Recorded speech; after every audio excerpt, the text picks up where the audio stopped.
A ver, la Guerra Civil Española no fue una guerra más, ¿eh? Fue mucho más que un conflicto local. Pensemos que se convirtió en el campo de batalla de las grandes ideologías del siglo XX, el fascismo, el comunismo, la democracia, todas chocando ahí. Y claro, esto atrajo a idealistas de todo el mundo. Pero la realidad, la de verdad, la cruda, se vivió en las trincheras, en el cuerpo a cuerpo. Y justo de eso vamos a hablar hoy, de ese choque brutal entre la gran idea, el gran ideal, y la experiencia de un solo hombre. Bueno, vamos a empezar con esto que es potentísimo. Es una carta de un voluntario británico a su hijo, y es que captura a la perfección el espíritu de la época. Para muchísima gente, luchar en España no era solo luchar por España, era literalmente luchar por el futuro del mundo. Sentían que estaban en la primera línea de una guerra global contra el fascismo, y que al hacerlo estaban defendiendo a sus propias familias, aunque estuvieran a miles de kilómetros. Y es que la cifra es que es una barbaridad. Unos 35.000. 35.000 voluntarios extranjeros, según los cálculos más actuales, que viajaron a España para luchar con la República.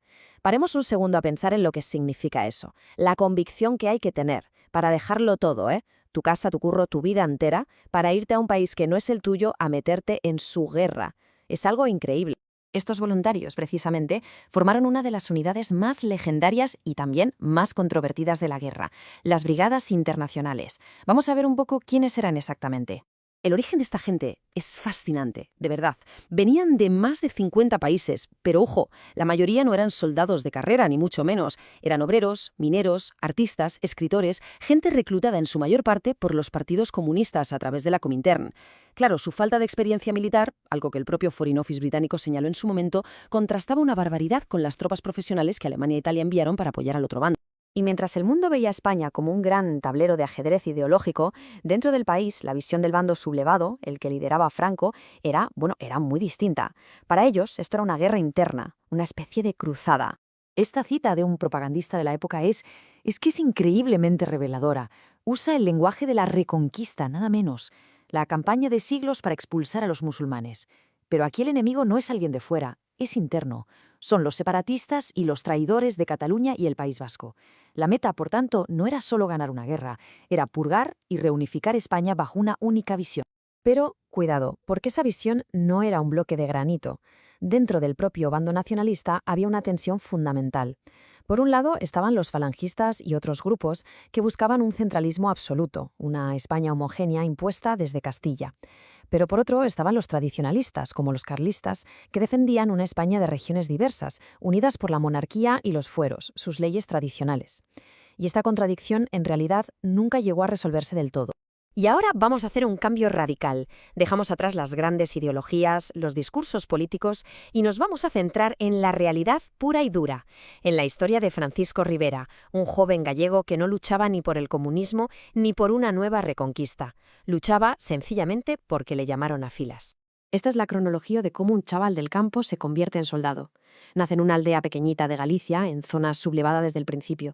En julio del 37, un recadero le avisa de que se tiene que presentar en Lugo. Y después de 2 meses de instrucción, justo el día que cumplía 20 años, lo mandan al frente. De estar segando centeno a la 5ª Brigada de Navarra, así, de un día para otro. Y esto es lo que el Estado le da para irse a la guerra. Aquí no hay grandes estandartes ideológicos, ¿eh? Hay un fusil, munición, 2 mantas y una cantimplora. Y fíjense en el último punto. Un número de identificación cosido al cinturón. No una chapa, no, un número en la tela. Como él mismo recordaba, si caías muerto, por la numeración cinto sabían quién eras. Así de simple y así de brutal. Su testimonio sobre la batalla de Teruel, una de las más sangrientas de toda la guerra, lo resume todo. No habla de estrategia, ni de victoria, ni de nada de eso. Habla de la destrucción absoluta. La ciudad, para él, había dejado de existir. Se había convertido en un montón de escombros. Esa era la realidad que veían sus ojos, mucho más allá de cualquier tipo de propaganda. El 1 de abril de 1939, la guerra termina. Oficialmente. Pero para Francisco y para muchísimos otros, lo peor, de alguna manera, estaba aún por llegar.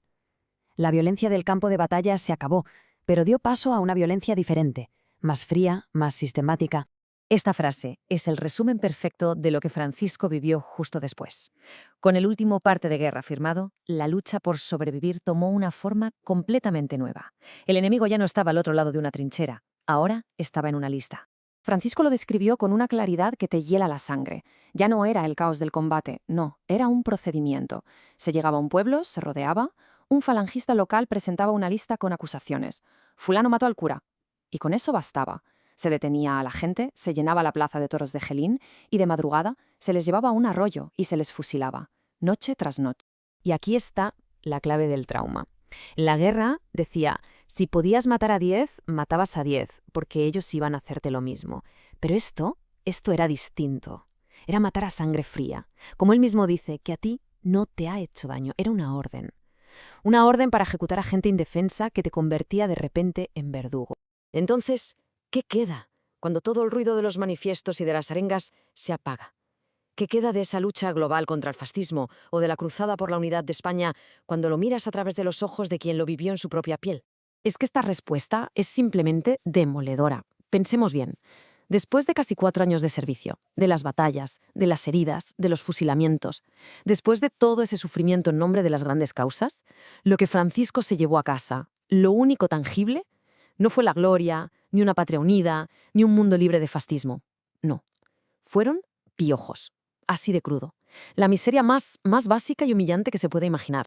Y esta es la pregunta que nos deja su testimonio. Las ideologías te ofrecen visiones grandiosas del futuro, pero a menudo se olvidan del presente del individuo. La historia de Francisco Rivera nos obliga a preguntarnos si el coste humano de estos grandes relatos, por muy nobles que puedan parecer, no es al final un precio demasiado alto.